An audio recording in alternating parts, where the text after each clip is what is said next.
Hello everyone and welcome to my Season 14 mid lane tier list. So we've had a couple days now to test out all the new items and get a good idea of where the champs are sitting. A few things I'll quickly talk about before this video starts. One, there is a hotfix patch coming today with a bunch of changes in it. There are now specific numbers out for them, which I'm going to talk about as I go through this video. So rest assured that'll all be covered, and if there are specific items or champion changes, those will be talked about too. But I wanted to wait for that list to be out before I made this video because, well, I didn't want it to be wrong a couple days into the patch.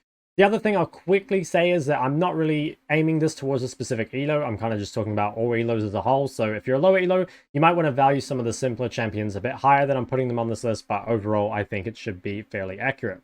Before I go into specific champions, I'm just going to talk about the meta as a whole, and there's a few things that have caused the meta to change. The first one, obviously, the map changes, so the Void Grubs being a very early objective that you need to fight over is pretty important. I think the Void Grubs are, a very important objective, specifically to stop your opponent or the enemy team from getting 5 or 6 of them. So being able to contest at least one of them, or, one set of them is pretty important, and I think that makes skirmishing more valuable than it was before. Something you saw at the end of last split was that scaling and winning lane was very important. You would kind of, well, obviously scaling is always valuable for the team fights and stuff like that, but then winning lane meant that you could just pulverize your opponent in the 1v1 pretty much all game long, and skirmishing actually wasn't that important. Outside of the Herald at 8 minutes, there wasn't much to fight over. First dragons weren't that important. By the time you're getting to second Herald, 14 or 15 minutes, most champs are strong by this point. So I would say now, though, skirmishing is more valuable. It's very common to have skirmishes in River in like the, around the 5-minute mark, or, even before Herald timing again on like that level 6 spike or something like that. The skirmishing is very valuable. Another thing is I think the ability to get prio is still important, but the ability to actually like punish your lane isn't as important. So the reason getting prio I think is more important now is because it's much more difficult to ward in good places if you're losing. So before there were like actually some decent wards you could place if you were falling far behind, and I will make a warding video at some point, but now if you want to place decent wards, you actually have to have push over the lane, because the side lane bush is a pretty useless pink ward, to be honest, so you really have to get deeper in the enemy jungle to place good wards, and obviously to do that, you have to feel like, one, strong enough over your lane to either just like force them to give you, or like force them to concede prior to you, or you need to be, I don't know, having enough wave clear that you can just push in and they can't really contest you for it. So that's another thing that's quite important. And the other very obvious thing is the items. So certain items are very overtuned, and they are nerfing some of these today. So they're nerfing Storm Surge, they're nerfing Rocket Bell, buffs to Hydra, buff to Hubris, this one's big, which I'll talk about, Essence Reaver, and then champion-specific buffs. So I think the most OP items that we've seen so far, Storm Surge obviously is very, very strong. I think Shadow Flame also is looking really, really good. Some of the defensive items are pretty underrated. Like I think Zhonya's and Banshees being as cheap as they are, or sorry, not as cheap as they are, having so much AP on them is really, really nice, because before they felt very bad to buy, whereas now they actually feel pretty good. So that's another thing as well. I think Shadow Flame, it's part of it is the synergy with Storm Surge just making it so OP, but I actually think on its own, it's a pretty good item now as well. Is there any other items? I think Rocket Belt obviously was pretty strong, and I think it probably still will be, even with his base damage nerf. It's just incredibly cheap, and the champions that can use it are really, really strong. I think there are a couple hidden OP items, so I think Lichbane is one that is very, very strong. I think if your champ can abuse Lichbane, they're very powerful on this patch. Is there anything else I think is really, really sleeper at the moment?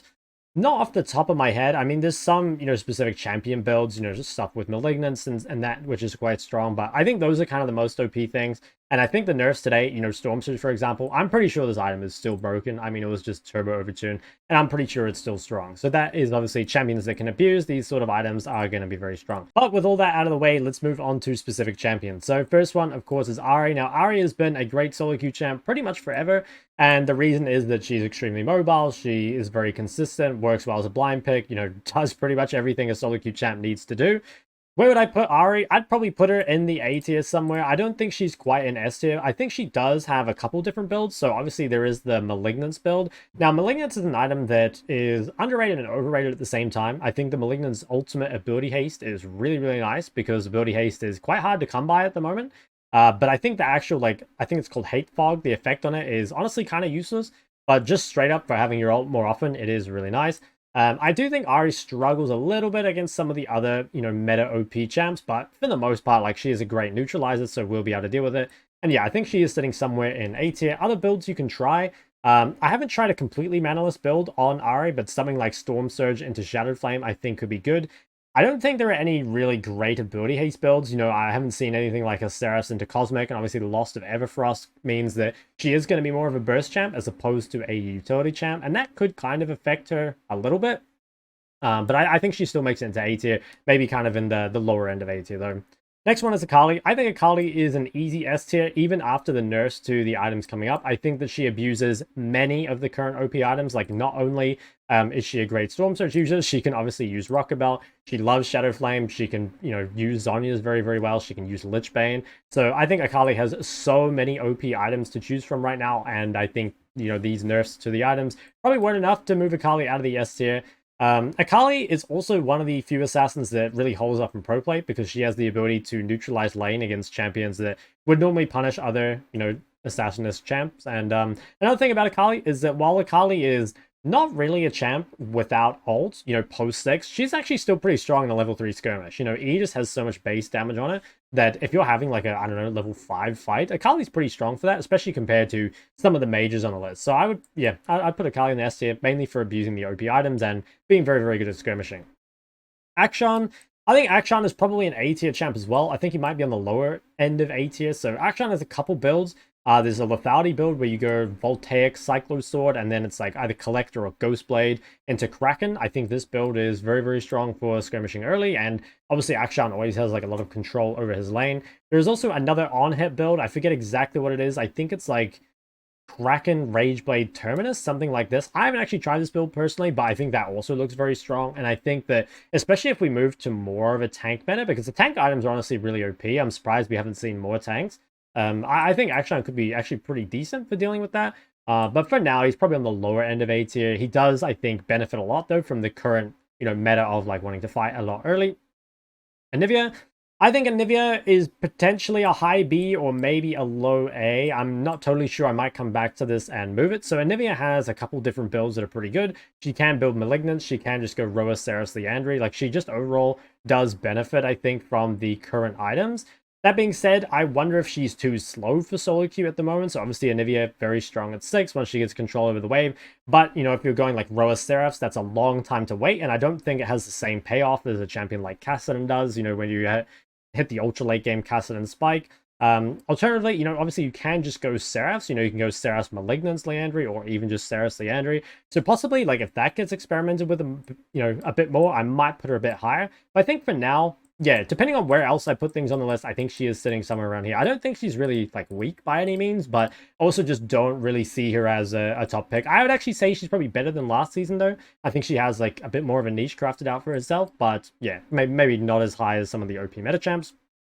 Annie, I think is probably somewhere in the A tier as well. So Annie has a lot of things going for her. She's a great Rocket Belt user. I think Malignance Ryze has potential. Obviously, she can go Storm through Shadow Flame, and that feels very good. I guess, like, what are the negatives to Annie? I think some of the assassins can actually be really hard for Annie. So, like, I don't know, some assassins aren't too bad because you have enough health and you know, with your shield and stuff, and you honestly just punish short range because of your autos, and that can mean that you bully out assassins enough. The assassins with gank setup, though, playing in a mobile champ into them, especially if they have a ganking jungler, can be very, very hard. Obviously, though, Annie's skirmishing is always very, very strong. And I think the cheaper Rocket Belt feels really, really good. So, yeah, probably somewhere in here. I think she might be a bit lower. It is nice, though, that there are less mages, right? Like, Annie tends to struggle with the other really strong laning mages, stuff like Syndra, Ori. And I think those champs are being picked a little less right now. That you might get counterpicked by them. But I think it's like, you know, those champs aren't getting blinded too much at the moment, so you should feel a bit better, I think, this season as an Annie player. Asol, I would put Asol a little low at the moment. I'm not a huge fan of this, so I think the problem with Asol is that he doesn't really win his lane, and he's not, like, particularly good at skirmishing. That being said, like, you could maybe rate him a bit higher, so there are nice things about his build. Obviously, like, you know, Ryze is a fine rush still. I think Ryze was like a better item than it is now. So the main reason for that is like pretty much every other AP item got buffed and Ryze kind of stayed the same. That being said, Ryze was a pretty good item before, so it's still pretty nice. I would say, yeah, Ryze Seraphs, Liandry is probably the build or something at the moment, but I don't think it's anything to write home about. It feels just, again, I think a bit too slow. And while it does have a late game payoff, I wonder about just the game being in too poor a state before you get to that point.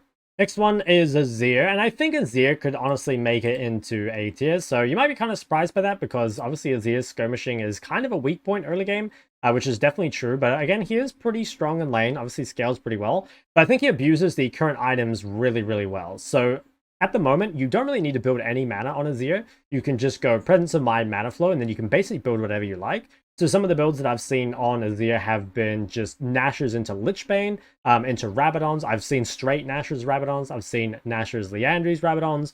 Obviously, there's some other stuff, like if you want to go Nashers Liandry Zonya or something, like that's fine too. So I think Azir is actually a pretty big winner out of the items so far, because Liandry's having mana before, it was like nice, but not really required, right? I think you'd actually prefer if there were health on it as Azir, just because sometimes you do go into the fight and health can be necessary. Obviously, if it just had full AP, it'd probably be best, but yeah, I think pretty big winner from the items, and obviously does have that payoff of like once he gets later in the game can be strong. Now, I think Azir is probably at the lower end of A at the moment, but potentially could be higher. So again, I think, just prediction, I think tank meta is around the corner at some point. I think after we go to pro play and those tank items start being abused, the three, I think it's like Hollow Radiance, Canic Recurrent, and Unyielding Despair, or some Unending Despair, maybe that's what it's called. I think these three items are insanely broken, and once tanks start getting played more, I wouldn't be surprised to see Azir kind of rise up to meet them. But at least at the moment, I think you're probably better off picking better champs. And definitely if you're low elo picking easier champs, but he is actually pretty strong at the moment, in my opinion.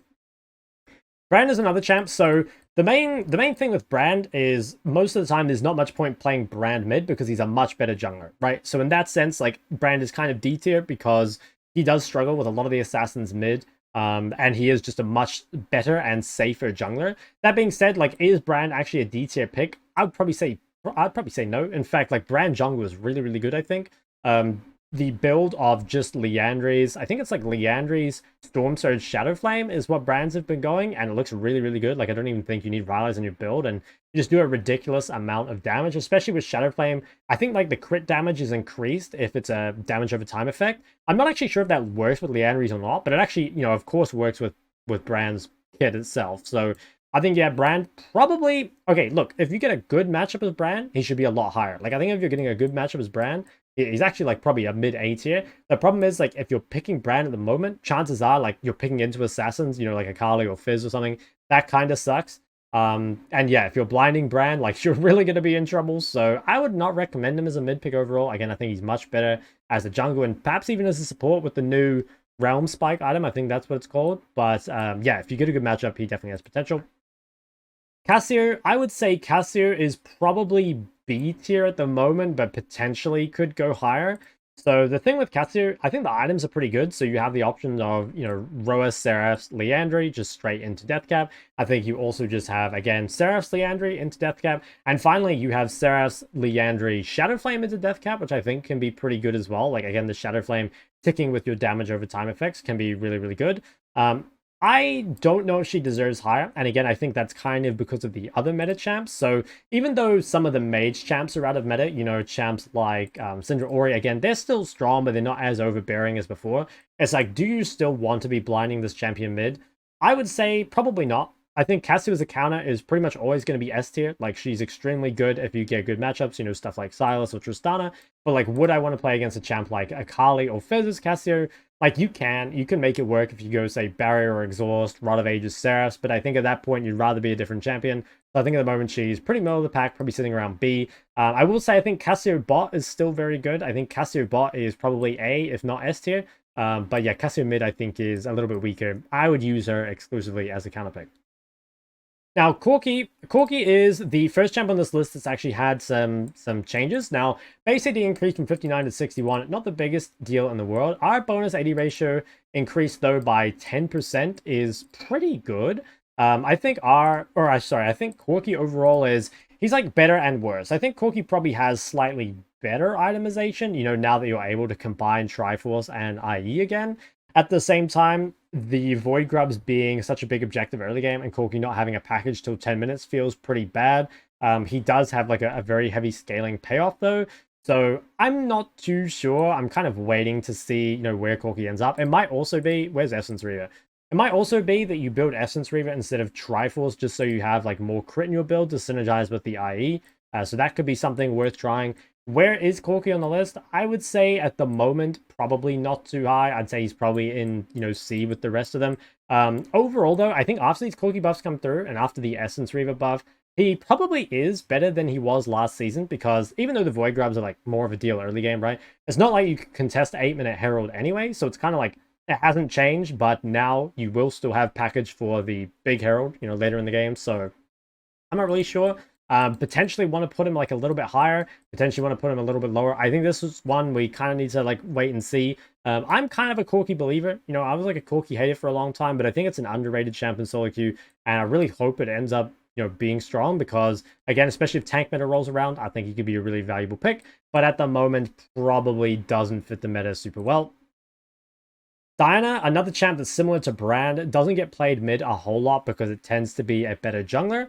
That being said, at the moment, I think Qiyana abuses a lot of the items. So Qiyana might even make her way into A tier, or potentially a high B. I think she might be high B just because she is competing with a lot of other AP assassins, right? Like, what's your reason really to play Qiyana over a champ like Akali? I mean, there really isn't one, I don't think, but that being said, like, she is really strong. So Qiyana is a great Storm Surge Shadow Flame user. She can use Rocket Belt, she can use Zhonya's Lich Bane, she can even use Nashor's. So I think Qiyana has a lot of potential. And something that Qiyana really struggled with before is that she would get put in jungle because she get abused so hard in lane and mid that by the time you kind of hit that 6 power spike, you'd be so far behind that it wouldn't really matter.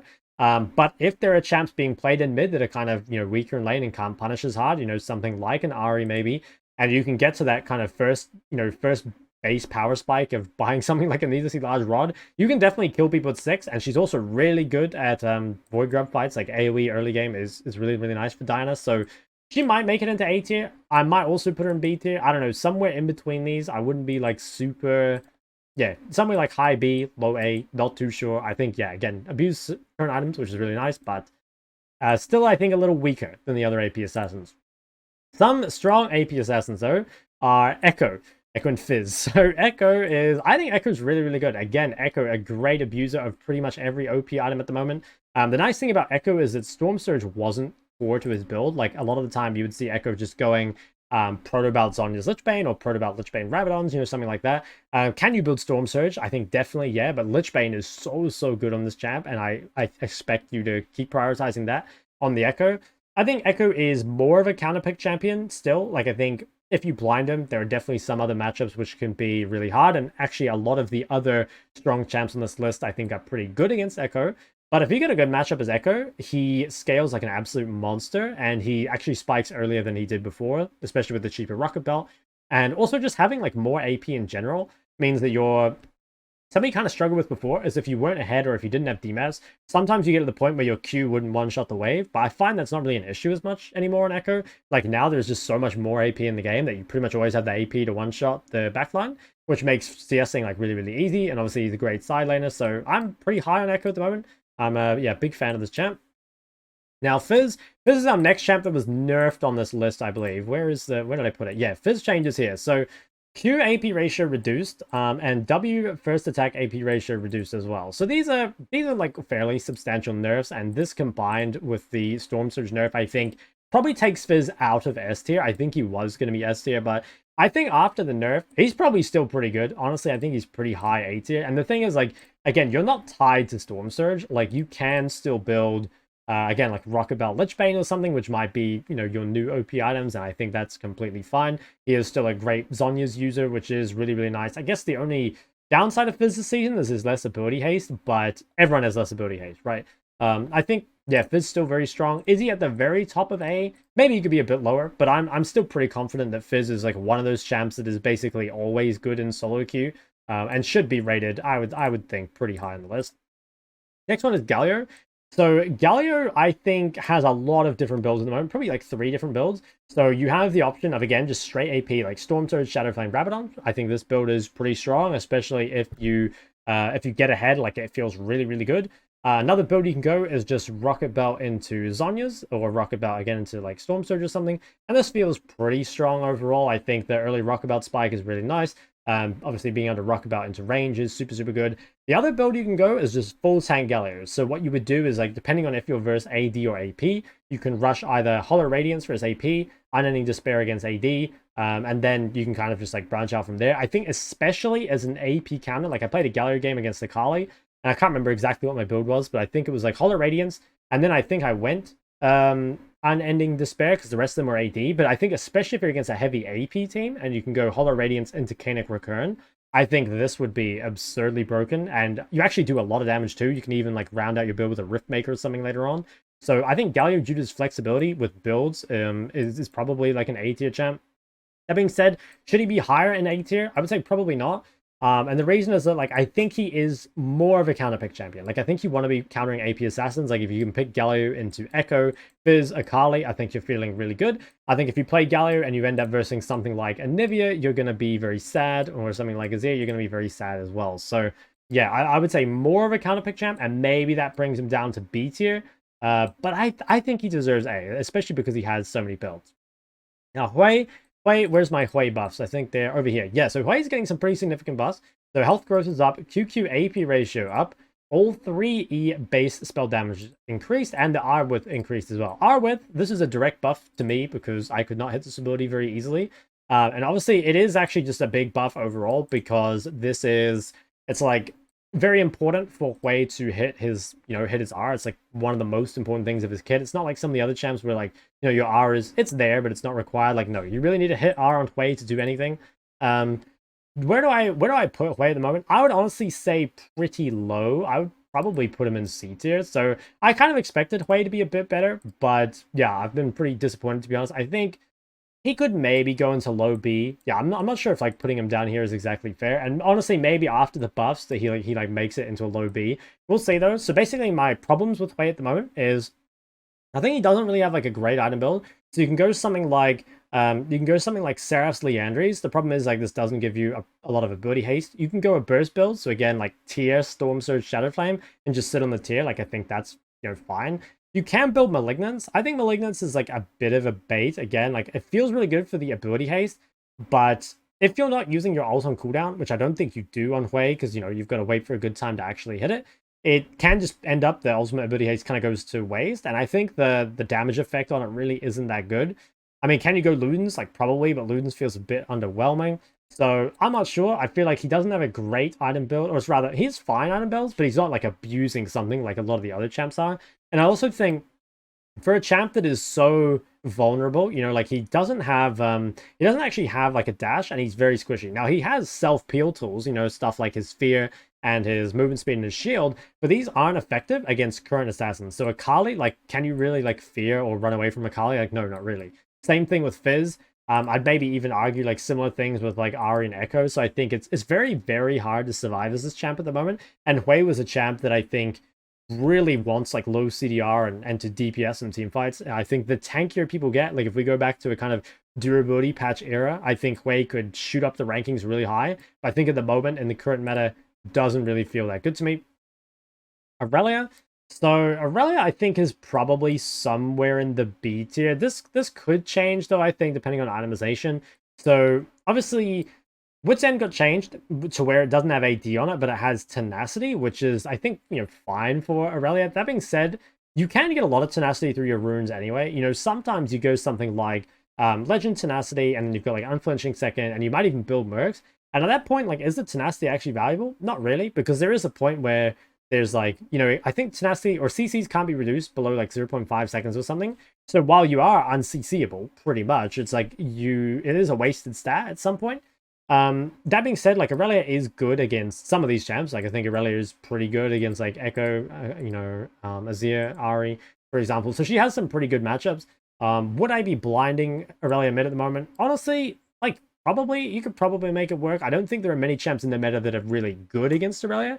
At the same time, like the champs that Irelia like really chews up, stuff like the Syndra, for example, are just much less common as blind picks. Like Syndra isn't exactly weaker per se, but she's definitely not as much of a blind pick at the moment. And another one that Irelia really liked was Jayce. I think Jayce, again, not as much as a blind pick as he was before.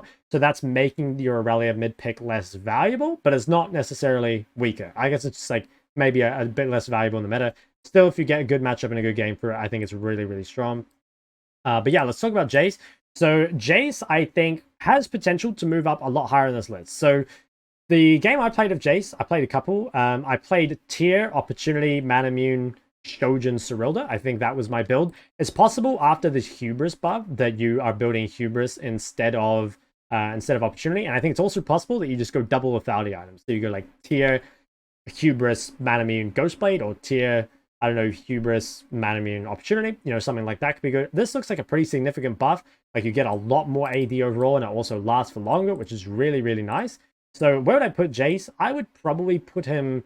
I'd probably maybe put him B as well. So I think the issue with Jayce is, like, while he is strong in lane, and he is good against, like, some of these champs here, the problem is you don't really want to rush Hexdrinker on Jayce. Like, if you play against something like Akali or Fizz, you definitely need to rush Hexdrinker, but it slows down your build a lot, and I think it doesn't allow you to take advantage of the lethality. There are some matchups where you can, like, skip your Hexdrinker just because you've got a lot of base stats anyway, but these matchups don't feel amazing to me. Like, is Jayce still the best AD mid? Honestly, like, he probably makes it into this tier. I don't think he, like, deserves to be down in B tier, but I think that there are champs that are, again, are kind of abusing current items a bit better. That being said, I could see this Hubris buff making Jayce go into S tier, right? Like, I haven't actually tried it with the new item yet, but I can see something like Jayce and Akshan swapping places. Like, Akshan feels like he abuses stuff like Voltaic, Cycler Sword really, really hard. But if that is replaced by Jayce, you know, abusing Hubris really hard, then I could definitely see Jayce, like, really rocket up the rankings. But now, though, he's probably sitting, yeah, somewhere in here. Definitely still a good pick, but perhaps not as strong as before. Karma is, I think, a pretty good mid at the moment. So Karma's build is to go Malignant's Mandate, which feels really, really oppressive. She's an insanely strong laner. She's really, really good at skirmishing, and actually she scales pretty well because you can build CDR. You know, you can go like Cosmic Third, Rabadon's Fourth. You can just go straight CDR builds. In fact, you can even skip out on Rabadon's if you want. Where would I put Karma? Honestly, probably in A tier. I think Karma, especially if your duo with your jungler, is likely to be really, really OP at the moment. There's certain mid-jungle combos with Karma that can just, like, invade and pressure non-stop. It's very, very hard to 2v2 against Karma, especially, you know, assassin champs. Like, I think Karma is actually pretty good against Akali. And Karma is, like, pretty hard to gank in general. Like, she has so much movement speed. And also, Karma has so much pressure over the lane that she's always going to be getting those deep wards. So I think Karma is, like, pretty good. Only time, I guess, to be careful of picking Karma is if your jungler is going to play AP rather than AD, and that's probably the biggest weakness of Karma at the moment, because AP junglers, I think, tend to be a bit stronger. So maybe that brings it down to B. I'm not really sure. Somewhere in here, though, yeah, I think she is, like, a strong champ. I guess maybe be a little careful of blinding this and getting countered by a mage that scales really well. Like, if you play Karma, for example, and versus something like, I don't know, something like Syndra, like, I think that could be pretty hard, but you have the potential still to impact the game. Just be a bit careful when you're picking her. So Kassadin. Kassadin, I think, is always one of those champs that is very, very dependent on when you're picking him. I think Kassadin kind of scary this patch because there are things like AD LeBlanc running around. So, like, if you pick Kassadin into AD LeBlanc, like, it's really rough. There are also, I think, more AD mid options than there were before. So examples being like Lucian mid is pretty good again. I think Trinity mid is solid. Pantheon is good. Tristana obviously is really, really nice. There are Z buffs coming. And while you can build Zhonya's earlier, I think it's still kind of hard to rush first item on a champ like Kassadin that's quite mana hungry. So other champs can go just like straight Zhonya's rush, right? Or they can go chapter Zhonya's, or they can go tier Zhonya's. I think as Kassadin, you probably don't want to do this. That being said, like, Kassadin is really good against AD champs later in the game, like when you get your Frozen Heart and stuff. And he is pretty good with, I think, Seraph's Lichbane. He can go Seraph's Zhonya's is another thing. Seraph's Banshees is all fine. You can, of course, go Roa Seraph's, which I think is the better build overall. Does take some time. Where would I put Kassadin? I'd probably put him at a high B. But if you're a Kassadin one trick, I think in B. If you're Kassadin counterpicking, maybe A.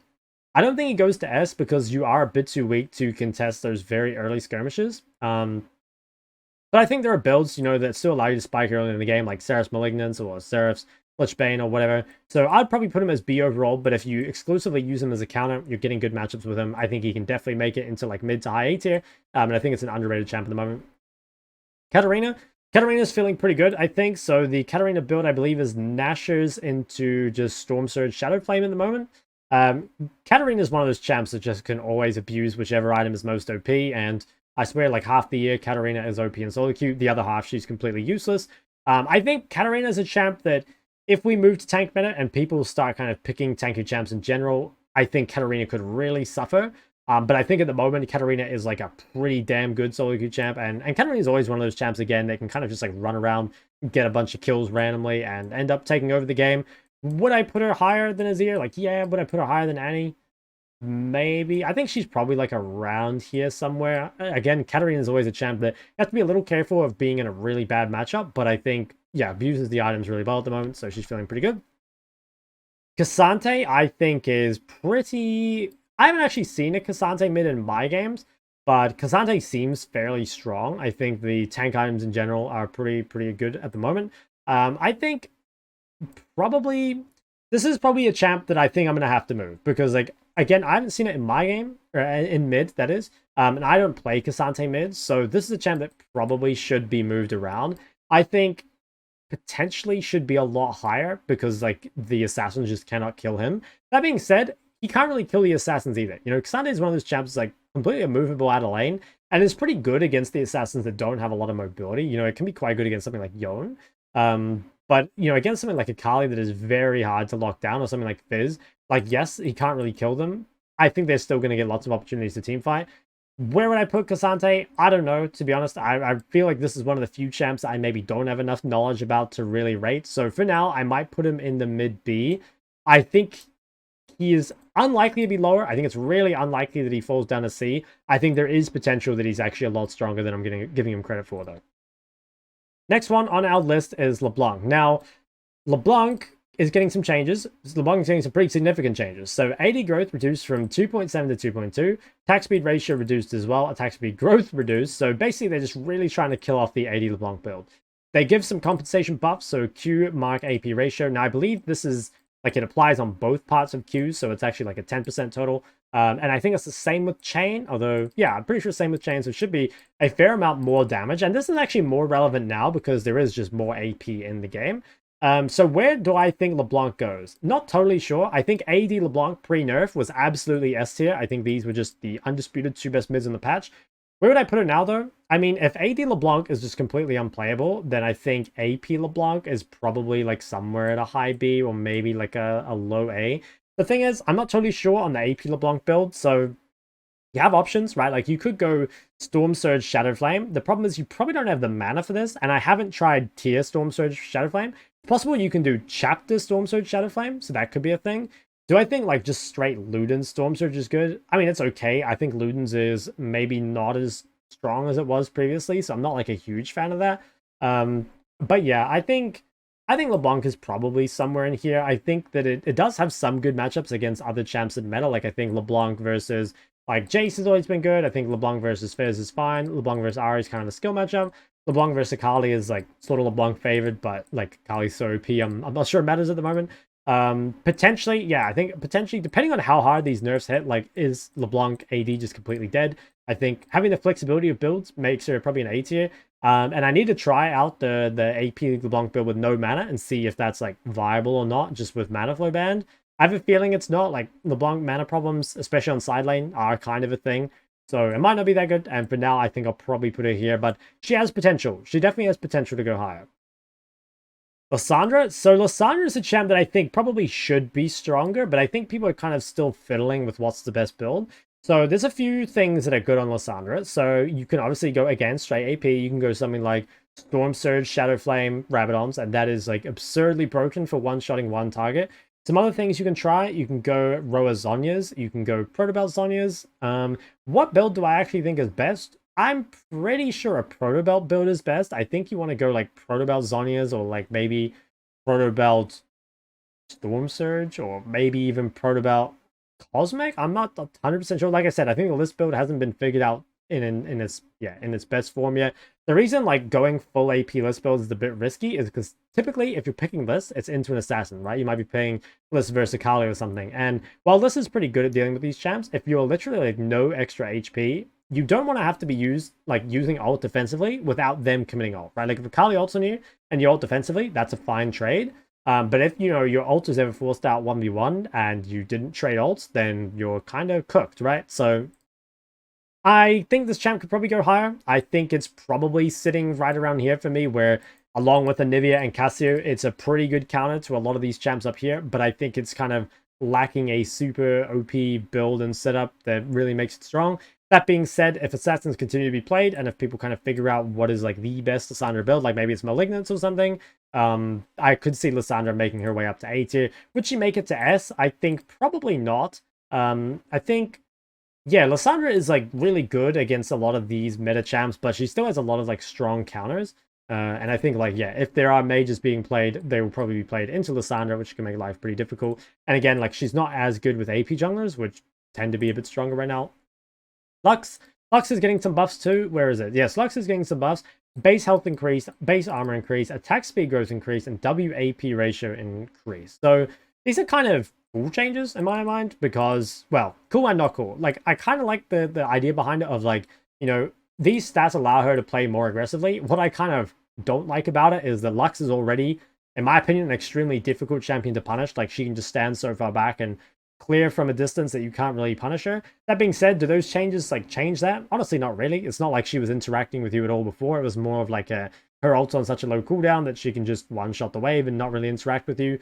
Where would I say Lux is? I'd probably say not too high at the moment. So I think the problem with Lux is that Assassins with ganks up especially, or Assassins that just get so much burst, can be a really big problem, right? Like I think playing against like Akali or Fizz in an early Herald or in an early Void Grub fight is really, really tough.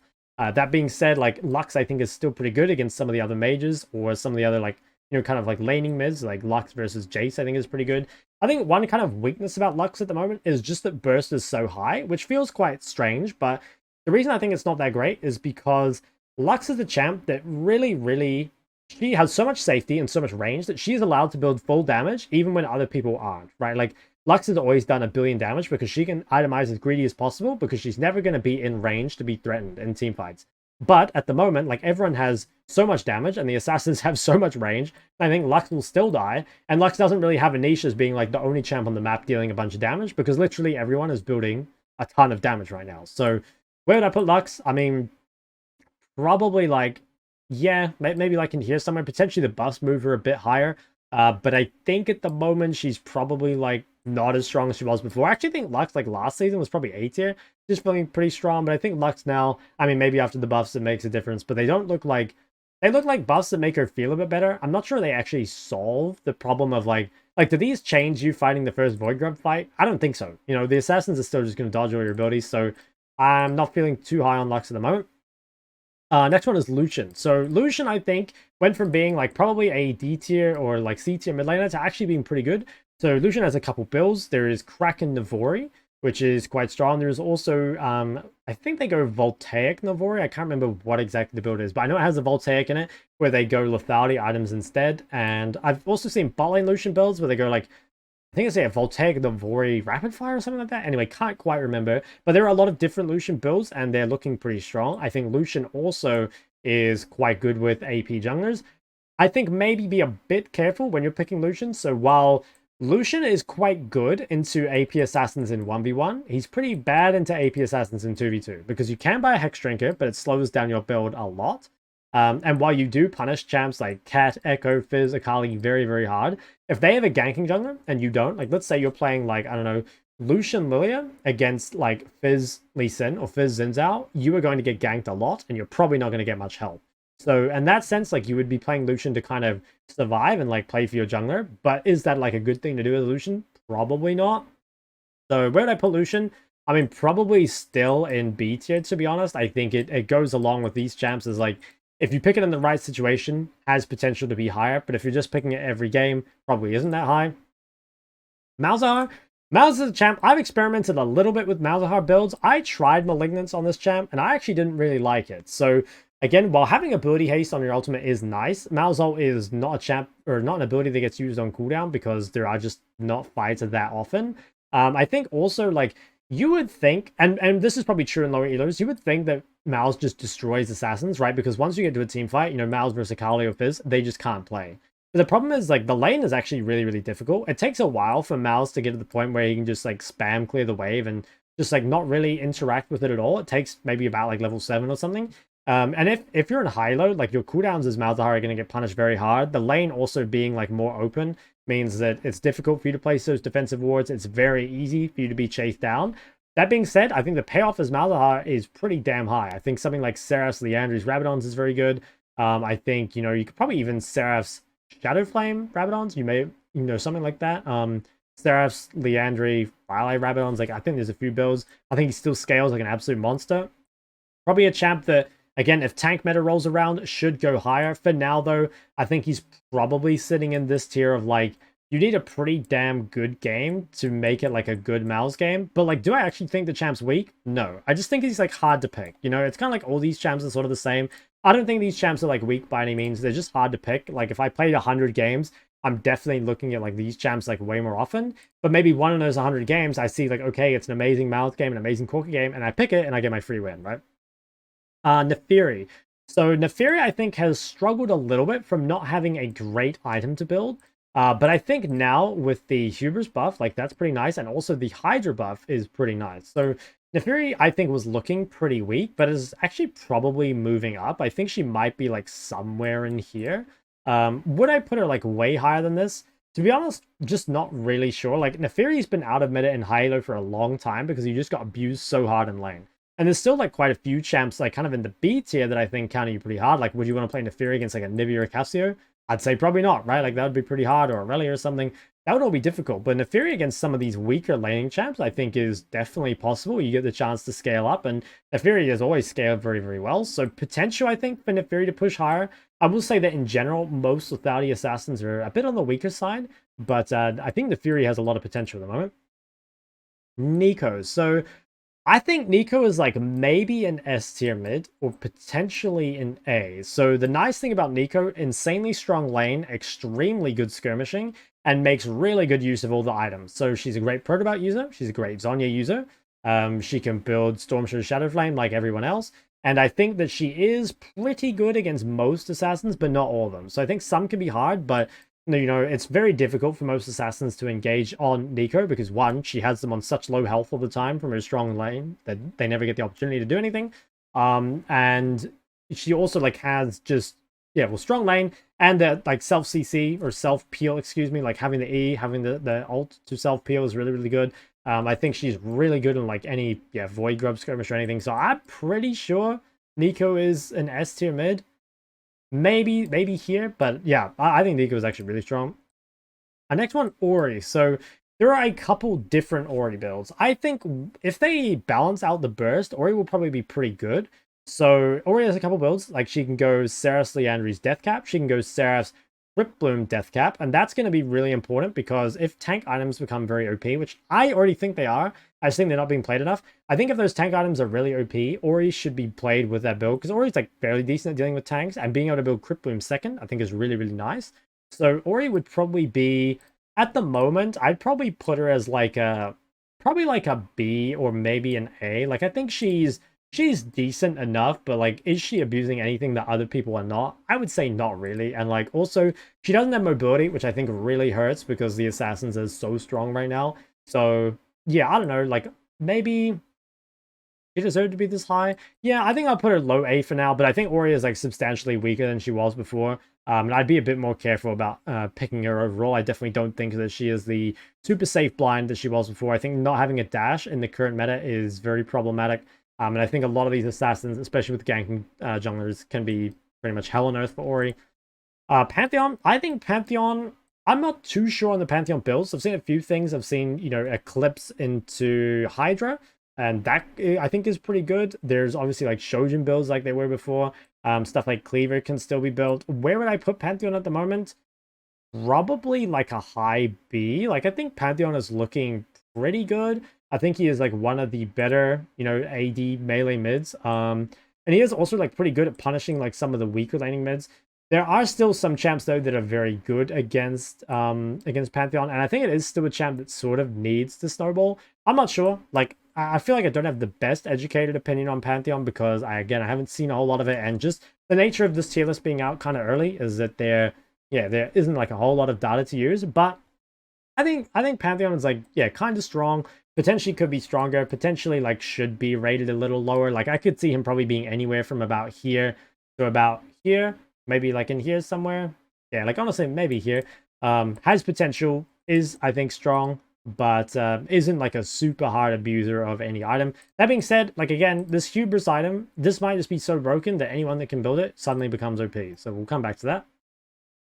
Qiyana, I think, is kind of been in the same boat with Naafiri of not having like great items to build. So things that I've seen, I haven't looked at a whole lot of Qiyana, but the things that I've seen on her is stuff like I've seen Hydra, I've seen Opportunity. I haven't seen like any Eclipse, obviously, because it doesn't have Lethallion. I think Qiyana is definitely a hubris user, and Qiyana is extremely good at skirmishing early. I think you need to be a bit careful about picking Qiyana. Like, I'd probably put her like right about here, maybe. Yeah, probably somewhere in here as well. So I think the thing with Qiyana is, like, if you get a good Qiyana matchup, she's probably really good right now. But there is still a lot of matchups as Qiyana I think you wouldn't really want to play. Like, I think Akali and Neeko are pretty tough. I think some of the assassins like Fizz can be pretty tough. And, you know, there's lots of punishments to Qiyana. But honestly, if you're counterpicking Qiyana and you see a good matchup for her, I think it has, like, a lot of potential. Like, I really could be an S tier counterpick at the moment. Especially if an AP jungler alongside it.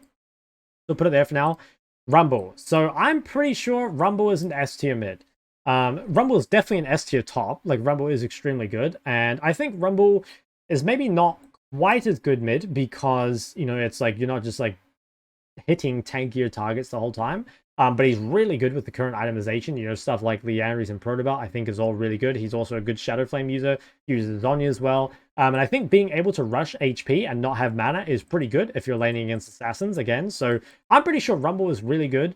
That being said, Rumble is more of a solo queue pick. I would say, like, do I expect Rumble to be S tier and competitive as a mid laner? I would say no.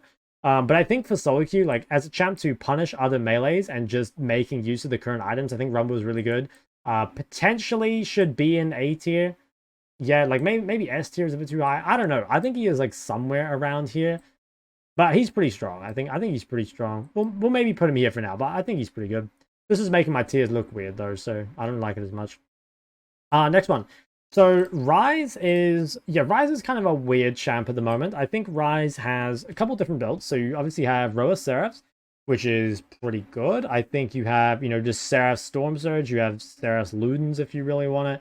I think Seraph's Cosmic is not bad.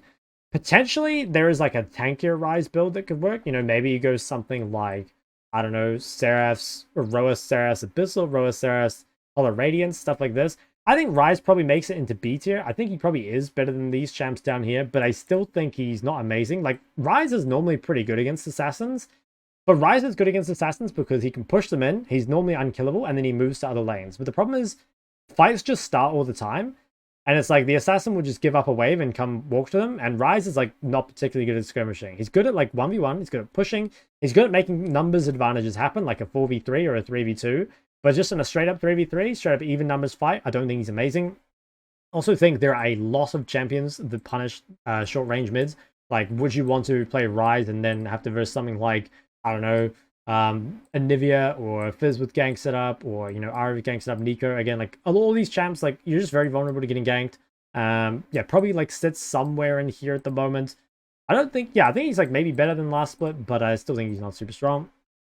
Seraphine. So I've seen a couple Seraphine builds. I've seen Lichbane Rush. I've seen, you know, just support Seraphine builds. I'm not really sure where I'd put Seraphine. I think that if you get through your lane as Seraphine, she's probably really strong. Like, it's always a champ that, you know, scales really well and can shut down, you know, burst comps, right? Like, if you ever play something like AP LeBlanc, you know, Fizz, Akali into Seraphine, if you don't farm this champ like 10 kills in the early game, it becomes really, really hard to play against. At the same time, it feels like early game is pretty important, right? So where would I put Seraphine? Honestly, like, probably pretty high, like, potentially towards the higher end of B tier, like, maybe... Yeah, maybe like in here somewhere with potential to go higher. Yeah, probably like along with Anivia. Like, it's a champ that if you counter it in the right game and you get away with like not having your weaknesses punished, it's probably like a really strong champ. But I think just having, yeah, just like picking Seraphine every game, probably not the play. But honestly, like, it's a champ with a lot of potential. I think it could probably go higher. Swain. I think Swain mid is, again, like a really good counterpick. In fact, probably a good enough counterpick that he makes it into A. I'm not sure if he quite makes it into S. So there's a few Swain builds that I've seen. Admittedly, I haven't looked in this champ a whole lot. I've only played him like a couple times. But like off the top of my head, like Roa Liandry is pretty good. Riftmaker can be good in your build later on. I haven't seen any Seraph's builds, and I'm not sure about the tank build. You know, if you go something like Jackshaw in this champ still. But I think, you know, Liandry's change is good for him. I think Riftmaker change is good for him. So should be pretty strong. And I think, yeah, probably does well against a lot of the melee assassins. I think still be a bit careful about blinding him. Like, the problem with Swain is that, like, if you blind and you give one of these champs that are more counter picks, like Cassio, Anivia, Seraphine, etc., if you give these a free lane, like, they can go higher, right? But if you're counter picking with Swain, if you're just having lots of early skirmishes, then I think he's really, really good. Sylas. So Sylas has a lot of different builds as well. I think the one I've tried is Roa Cosmic, and I think that's the best build. That feels very good, Roa Cosmic. Other builds you can try is, I think, Protobelt Cosmic or Protobelt Zhonya's is pretty good. You can try full AP, Storm Surge Shadow Flame. I'm not sure this is actually very good, to be honest with you, but I do think, at the moment, because the items are kind of overtuned, you can probably play it. But I think the tankier builds are going to be better. And where would I put him? Probably about here as well. I think it's like, it's a really greedy pick, right? Similar to these champs, but if you get away with it, there is like a big payoff. Like, he's extremely good at skirmishing. I think you want to be careful. I think you want to avoid some matchups. Like, personally, I wouldn't want to play Fizz, or sorry, I wouldn't want to play Sylas. I don't even know why I said Fizz. You wouldn't want to play Sylas against some of these like harder lane bullies, like a Rumble, a Neeko or something. But if you have a ganking jungler and you can get through these lanes in a somewhat even state, I think on your 1 and 2 item spike, you're very, very strong. You're also a good Lichbane user if you can get it later in the game, which feels nice. I think you can build Riftmaker later in the game too, so has a lot of options for abusing current build. Syndra. So I've tried a couple builds on Syndra. I think the best Syndra build is to just take mana in your runes, take Mana Flow Biscuits, and just to go Storm Surge Shadow Flame, like even without tier. So because Syndra has a lot of mana from her passive and just from the runes, you can actually get away with going like a full burst build, which is super, super nice. Like, she does a ridiculous amount of damage. That being said, you definitely do not want to blind Syndra on this patch. So I think Syndra against Ekko, Fizz, Akali, and probably like Sylas, and maybe like ganking junglers with like, you know, Ahri and Neeko is pretty bad. Like, Syndra is great if it's just isolated 1v1. Like, Syndra versus Azir is really nice. Syndra versus Ahri without a ganking jungler is great. Syndra versus Ori without a ganking jungler is great. Again, Syndra versus, what's the champ? Swain is really good. Syndra versus these other champs like Anivia, Seraphines is all really good. But there are just so many champs, I think, that are really good into Syndra on this patch that I would really not recommend blinding her. That being said, as a counter pick, this champ is still very busted. I think it's, yeah, very, very strong. Just got to be way more careful with how you're picking it compared to before. Taliyah. So I tried a couple different builds on Taliyah. To me, Taliyah doesn't feel amazing. So builds I've tried on Taliyah is I've just tried Storm Surge Shadow Flame. I've also seen people trying either Seraph's Cosmic, Seraph's Ryze is another one, Seraph's Storm Surge, all of these. Personally, I think Taliyah is kind of weak at the moment. Like, Taliyah is very good against champs like Yone and Yasuo, or even some of the ranged ones with dashes, you know, like Lucians, Vex, and stuff like this. Is Taliyah very good against like Akali? I'd say no. Fizz, no. Sylas, like, yeah, it's pretty good versus Sylas. Decent versus Ahri, good versus Cat, no. So, like, I don't know. On one hand, it's like a bit easier to counterpick with it, maybe, because before what was happening is that people were blinding mages, you know, blinding Syndra Ori, and it's like, we don't want to pick Taliyah into those, and then people were countering with champs like Yone and Yasuo, so it's not like they were blinding them and getting countered by Taliyah. So maybe you have more opportunities to use Taliyah as a counterpick now, but I think, again, be very, very careful with blinding. And I also think the payoff on this champ for counterpicking is honestly not as good as before. I'd probably put Taliyah a little bit lower. I think I'd prefer to counterpick with other mages at the moment. I think Taliyah, yeah, it doesn't feel like amazing to me. Talon. So I think Talon is pretty good. Like, yeah, probably should be a little higher on the list. So Talon, I think, is probably going to be very happy with this Hydra buff. I think also happy with this Hubris buff. So Talon is looking like a big winner of this hotfix. Where would I put him? I'd probably put him as a low A, maybe. Like, I think Talon's like always a good solo queue champ, pretty much. Again, the hardest thing is just making sure you don't end up in a really unplayable lane. But I think the early skirmishes and stuff are really nice for him, and I think there being less just straight up 1v1 mages in the meta is quite good, because Talon, I think low elo kind of stomped everything, right? But in high elo, Talon would really struggle against like a good Orianna. In fact, it was pretty much impossible. But if you can get against like some of these champs that are also kind of playing to push and move, and you just do that a bit better, I think he's pretty good, honestly. So Talon could be, yeah, maybe here, like maybe a tiny bit lower, but somewhere around here. Next one's Tristana. So Tristana, I think, is pretty good. Like, Tristana just goes Kraken Navori. That being said, I think that Tristana's a champ that really wants to snowball, and like, you can play Tristana into AP Assassins and rush Hex Drinker. I feel like Hex Drinker rush isn't as good because delaying your items this patch feels really bad because everyone else spikes so hard on one item. Like, even if Hex Drinker allows you to beat a champ like Akali, the problem is, like, when Akali gets Storm Surge and you're just sitting on components, you cannot fight. Even though you can beat her 1v1, in a straight 5v5, you're just going to be absolutely useless, right? Tristana still has some good matchups, though. Like, I think Tristana versus Sylas pretty good. Tristana versus LeBlanc, good. Obviously, good versus Kassadin. It's pretty decent versus Jayce, good versus Galio. So it has, like, lots of good matchups. But I kind of... Yeah, like, it's probably in here somewhere. I think it could maybe go higher. Honestly, it could maybe go higher. I think all of these champs, to me, are kind of, like, situational counter picks where, like, you probably don't want to blind them so much anymore. But if you pick them in the right games, they're situationally very, very strong. Tryndamere, so this is a champ that everyone is telling me is really, really strong. Now, I haven't seen Tryndamere yet, so I'm not totally sure how I'd rate him. So definitely take this rating with a grain of salt. But people are saying that this is a very good mid laner in the moment, and I could see it. I think Tryndamere deals pretty well with a lot of the melee mids. Like, he's virtually unkillable. He side lanes very, very well. So I will give less context for this because, again, I just have less context for the champ. I think Tryndamere potentially an A tier based off what I've been told. I'm probably just going to put him in like the B tier to be safe. But again, this is one of the few champs on the list that I feel pretty not confident about and could definitely go higher, I think. Yeah. Twisted Fate. So TF is in a weird spot. TF abuses current items very well, but TF gets abused by the current meta pretty hard. So TF is, you know, he's a great user of the one-shot build. Like, he's a great Storm Surge user. He loves Lichbane. He loves, what's the other one?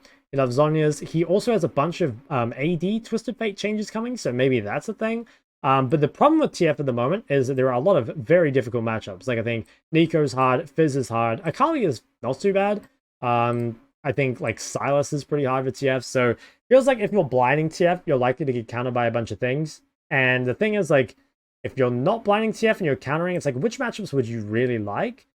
I don't know, like something like Galio where you can just kind of get away with it for free. I feel like people are just like blinding assassins anyway, so I feel like it's kind of hard to pick Twisted Fate. So that makes me want to put him like really low, but it's not because the champ is weak, right? I think it's a hard champ to pick, but when you're getting good TF games, it feels absurd. Like, I'm pretty sure TF, if you get away with your pick, is insane. Like, for item abuse is probably somewhere up here. I probably want to put him lower though, just because I think he is harder to pick, but yeah, I don't know. This I think really depends on what you value. Like, if you just value like ability to abuse the items, then TF's like probably an A tier for me. But if you think that TF is like just like a counter pick to certain things, maybe it's lower. It probably shouldn't be C tier. Well, maybe it should. I don't know. Somewhere around here, I think. Like, he has potential. Really good if you get away with the champ, but also can be punished very, very hard. Veigar. So I am pretty sure that Veigar is very, very weak. In fact, I kind of want to put Veigar in D tier. So I think the problem with Veigar is, like, you would think Veigar is really happy because he is really, really good with getting a ton of AP. But, like, I don't know, you can go something like Ludens and just, like, try and abuse the fact that you have a ton of AP, or you can go something like Storm Surge. Again, you've got that really big AP ratio, and that gives you a lot of burst. That being said, does he use, like, any of the new items, like, insanely well? Honestly, maybe he could be a Protobot user. I'm not really sure. I mean, he's probably not D tier. To be honest, I might just get rid of D tier. But I feel like Veigar is like kind of weak. I don't think he has a great time playing against assassins, especially if he's not going a tankier build. Like, you could go Roa versus these assassins, but then you're like going, well, like Storm Surge second, Rabadon's third. That takes quite a long time to come online. So I would put Veigar pretty low. I don't feel that good about him at the moment, and I kind of feel like he doesn't have a great niche. Like, I think there are plenty of other champs that burst just as hard. Another thing to remember is that, like, overkill burst is not very valuable, right? Like, if you deal 200% of a champ's HP, 150% of a champ's HP, neither of those matter. All that matter is dealing 100% of that champ's HP, right? The overkill is fairly irrelevant. And because pretty much everything can kill pretty much everything else at the moment, even if Veigar deals double the burst damage of everyone else, I'm not actually sure it matters because everyone dies in one hit anyway. You know, like, if you're playing a Syndra or something, like, you definitely one-shot people when you get your items. So I feel like it's not too good. Next one, Vel'koz. So I think Vel'koz, I mean, I haven't really seen a whole lot of it. I'm not really sure what Vel'koz would build at the moment. So another one I'm probably, like, kind of misinformed about. In my head, though, like, Vel'koz should have a really tough time in the current meta. I think Vel'koz versus these assassins seems basically impossible to me. I think Vel'koz is better against mages, especially ones without CC. Like, I think Vel'koz versus Ori used to be a good matchup before Ori became, like, turbo broken.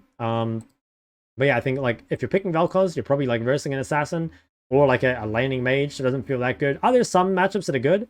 Honestly, yeah. Like I think Vel'koz versus Ryze is a very good matchup. I think Vel'koz versus Galio is pretty good. Vel'koz versus Jayce I think is fine. Vel'koz versus Swain is probably good. So like it has some matchups, and maybe that should put it higher up on the list. But I think like the rest of C tier, it doesn't feel like it really abuses any item that great. I think it's also not very good at the Void Grub fight, and I think it really struggles with current matchups. Vex. Vex is probably like a B tier champ. I think Vex has pretty good builds. I think Storm Surge Shadow Flame is a build. I think you can go Zhonya's on this champ as well, and it feels pretty good.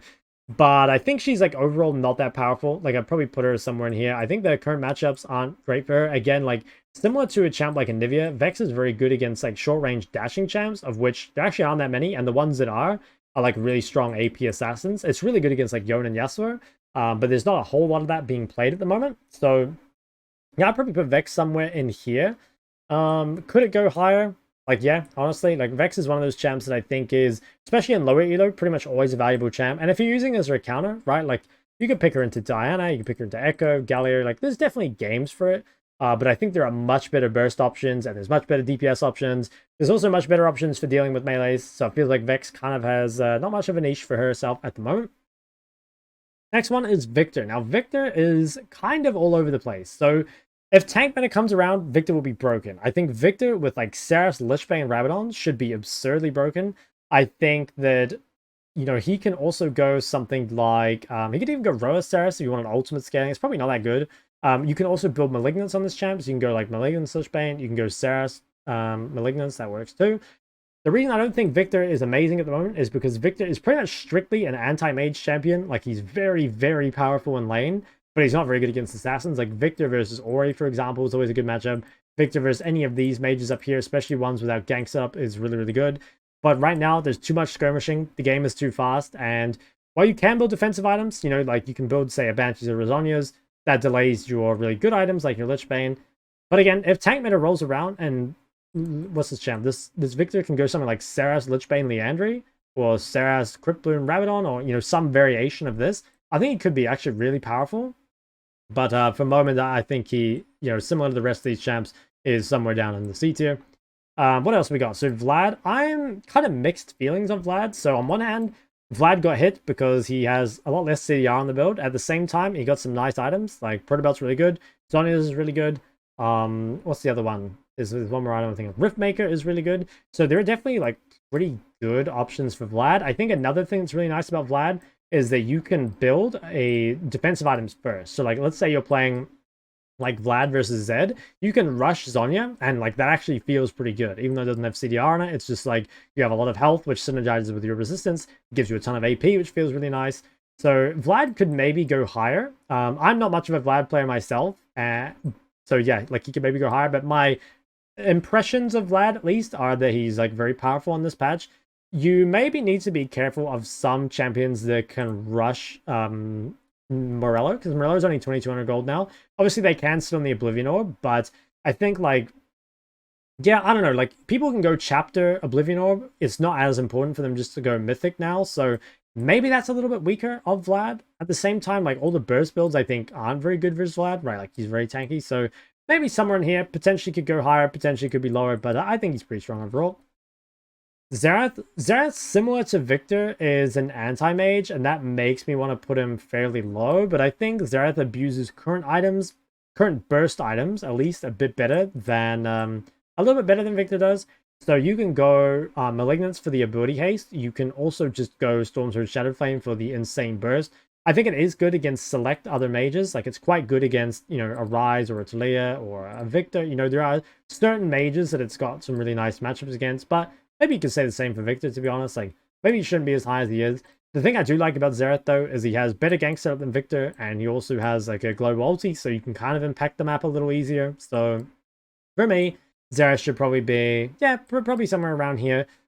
If like kind of, you know, assassins and stuff getting nerfed and mage meta comes back, I could see Xerath come up against the mage meta. Probably not against the tank meta, but if it were mage meta, I think he could probably be a little bit higher. Next we have Yasuo, and I'm pretty sure Yasuo is kind of weak at the moment. So the reason for that is I'm pretty sure the best build is Kraken IE, but the problem is you're so squishy in a meta where there are so many burst point and click champs, right? Like if you're playing Yasuo against an Akali or a Fizz, you're just going to get absolutely blown up. So maybe there are some times where you could counter pick Yasuo and it's fine, but for me, Yasuo is like one of the weakest champs on the patch. I think it also really invites, you know, the opportunity for a lot of other champs to be picked, right? Like if they pick Yasuo, you can pick like a Vex or a Taliyah and an Anivia. It can be really, really hard. So I think Yasuo is pretty low on the list. And again, I think it's very hard to pick into current matchups. If you ban Akali, and maybe you can deal with Fizz, like what else would you verse? I mean, Vlad can still be quite good. Swain, I guess you're fine with Swain. Maybe it's like playable if you ban the right champs and you're in an elo where people aren't playing like the right counters. But in my mind, it's a lot more trouble than it's worth. So I would probably stay away from Yasuo at the moment. Yone could probably be a little bit higher. I think Yone has the ability to be a little bit tankier. And I think also the Yone matchups mid aren't as bad. That being said, it should still be a counterpick champ, in my opinion. I really don't think you want to be blinding Yone. I think Yone is quite difficult against Akali, quite difficult against Fizz. There are other matchups on this list, like, again, Cassio can be very hard. So I would kind of stay away, or not stay away from Yone, but I feel like the lethality AD users are probably better than a champ like Yone at the moment.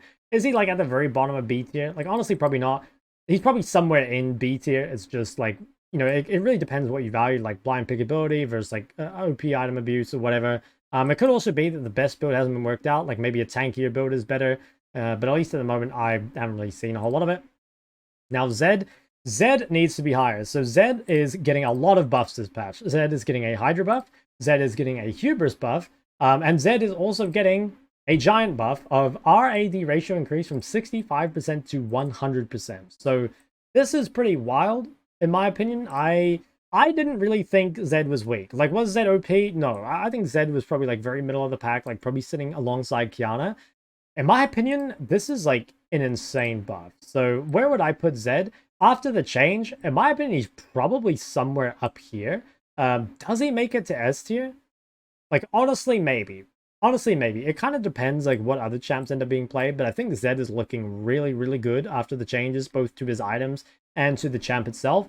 Are there still some matchups to avoid? Probably, yeah. Like, I think Vlad with Zhonya's Rush is probably going to be pretty hard. I think there's like Tank Galio, which would maybe be annoying, but honestly, you could probably first strike that matchup. So Zed, I think, is probably going to be pretty strong in this patch. Is he going to be strong as the AP Assassins? Maybe not quite, but I think he might be the best AD mid on this patch. And also, he has a dash, which obviously having a dash is really good for solo queue. You're like, even when Jayce was the best AD mid, his biggest weakness, right, was like, yes, you could run phase rush, but you were still quite vulnerable just to ganks and engage in general. And that's like more of a problem now that everyone does so much damage. But for Zed, having so much mobility, being able to deal with that feels really, really nice. To be honest, he'll probably be better than Akshan. Like, it'll probably be something like this. Yeah, maybe it'll look something like this at the end. But obviously, like, somewhat interchangeable with above and below A tier. But definitely looking very strong. Ziggs. I'm pretty sure Ziggs is just a much, much better bot laner, and he probably is somewhere in here for the C tier. I think that Ziggs is, yeah, doesn't use new items very well, doesn't have much of an identity, right? Like, he can't get the Herald until after the plates have already despawned. Maybe if you can blow up a tower just by hitting it, but it's rare that you just get to spam auto a tower as Ziggs in mid. Ziggs bot, though, I think is a bit better this season, maybe. But yeah, I think Ziggs mid is very, very weak. There are not a lot of mage matchups to play into, so it doesn't look very strong. Zilean. So Zilean, I think, is not very good either. I think Zilean is probably kind of low. You might be surprised, you know, why isn't Zilean higher? And the reason is actually that there's too much burst. So the thing is, Zilean, like, counters burst, but Zilean doesn't counter burst when literally everyone dies, right? Zilean is very, very good against someone that has to use all their cooldowns to kill one target, right? But at the moment, people can kill people without even using cooldowns. Like, Zilean does not want to have to trade R with like an Akali just using EQ auto, right? That feels really bad. I think also there are less CDR options than before. Like, what can you even go? Like Roa Cosmic CDR boost? That doesn't even feel that great. I guess you could go Malignance for ultimate ability haste, but obviously the passive effect is kind of useless. So I'm pretty sure Zilean is really awful at the moment, which is kind of a shame because I think, well, it's not a shame because champ's annoying, but I think Zilean has actually been pretty underrated in solo queue in the past, but I think at the moment is going to really struggle. It's possible this one could change. Again, like if there's like kind of durability meta that comes through, Zilean becomes quite strong then. He's very, very good at keeping one carry alive, especially if they're the main target and they only have enough damage to kill one dude. Zin's also very, very good with bruisers, and if more bruisers get played, like, that would be good, but I think at the moment, probably not good. The last one is Zoe. So I think Zoe is pretty good. I think Zoe is maybe like a high B, potentially an A. So the thing with Zoe is very good with the new items. So Zoe can rush Storm Surge Shadow Flame. She doesn't have too many mana problems and just do ridiculous damage. Zoe is a good Lich Bane user as well, like if you do want to fit it in your build. The only problem with Zoe is, again, matchups, right? Like, do you want to play Zoe against Zed Fizz Akali? No, definitely not. But if you get a good matchup with Zoe, it is very, very good. I think you just need to be a bit more careful. Like, if you pick Zoe into a Sylas, into a Jayce, into a Azir, a Galio, all these are pretty good, but be very, very careful blinding this champ because there are many champs that can punish you, and you kind of lack mobility, so it's definitely not a safe pick, but extreme payoff if you get a counter pick. In fact, one of the best counter picks, I think, on the patch. So that's going to be it for my tier list. My voice is kind of gone, so I'm glad it's finally over. Some final notes. I think champs within tiers are somewhat interchangeable. Like, would I be locked about specifically where every champ is? Probably not. Like, I think there's room for movement. That being said, like, I've kind of thought about each one and I've tried to do it. I think this could also change a lot depending on what Pro Play plays next week. So Pro Play will be starting next week, and in my opinion, the tank items are really busted. And I think if the tank items start getting played, then you will see champs that can go either Seraph's Liandry Deathcap, or like Seraph's Cryptbloom Deathcap, or maybe just Liandry's Rushers be really good. But at the moment, none of that's happening. And partially that's skewed because of solo queue. So the problem is, like, at the start of a new season, matchmaking is really cooked. Like, it's very often, you know, like a good player versus a bad player, at least in high elo. Like, there's not a lot of challenger versus challenger games. Just because, like, early season spamming gets you high ranks so fast. And also in those games, so, like, not only are people getting fed, but people also are just, everyone's playing the new, like, OP burst items, right? If those items get toned down even more, it might be that stuff like Banshees and Zhonya's are actually OP because they give so much AP. And also the tank items themselves, I feel like, are really strong. And I would not be surprised to see a tank meta at some point. Like, I hope I'm wrong because I hate tank meta, but I really do think there's potential for that. So again, let me know what you guys think in the comment section below. I'm sure there are things you disagree with, and honestly, there will probably be things I disagree with like a week from now. That's just the nature of the patch hasn't been out that long, but I didn't want to wait too long and leave you guys with nothing to play. Other videos coming up, I will have a lot of item videos, so I'm going to have one just going over all the item builds, and I'm also going to have an item tier list itself. So again, thank you guys for watching this long video. If you did like it, go ahead and like and subscribe. I'll see you in the next one.